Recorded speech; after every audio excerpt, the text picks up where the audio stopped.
Good morning. So I'm going to try to walk you through this real quick. So in this question, the first thing you need to make sure you do is simplify the bottoms. Now, in this case, the only one that really needs to be done is this last one over here, which would be y minus 3 and y plus 3. And I think you're doing okay with these because you've got all the other ones. So again, we're looking at our LCD, which would be y minus 3, y plus 3, and y. So if you remember, my shortcut was you multiply by what's missing. So in this case, I have y minus 3, but I don't have y or y plus 3. So I'm going to have 6 times y plus 3 minus 2 times. Now, I'm missing y minus 3 and y plus 3, right?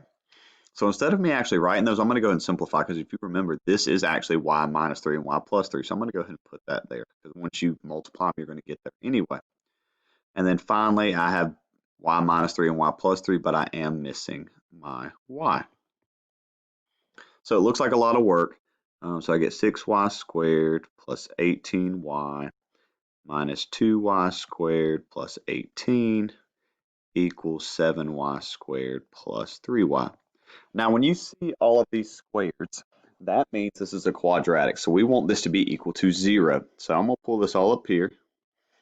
First, I'm going to combine some things. So 6y squared minus 2y, that would be 4y squared, plus 18y plus 18 equals 7y squared plus 3y. Now remember, quadratics want to be equal to 0, so I'm going to want to move some of these things over. My only issue is, and this is again personal preference, I like for my y squareds to be to be positive. Like if I moved this 7y squared over, it would give me a negative. So I'm actually going to subtract this one over. So minus 4y, so that's going to give me 3y squared. I would subtract my 18 over, which would then give me negative 15y.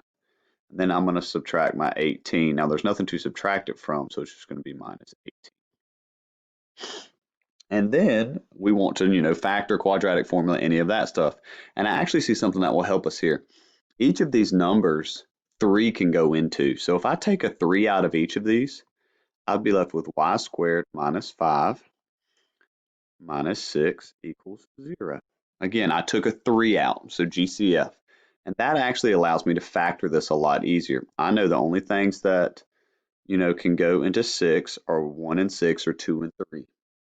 Now, technically, both of those will get you to 5, but you need to think about this. Since this is a negative 6, that means one has to be positive and one has to be negative.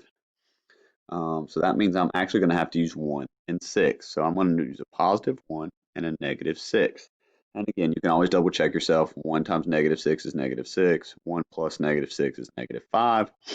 And the last thing, y equals negative 1 and y equals positive 6. And there you go for that problem. So if you have any other questions with that, please let me know.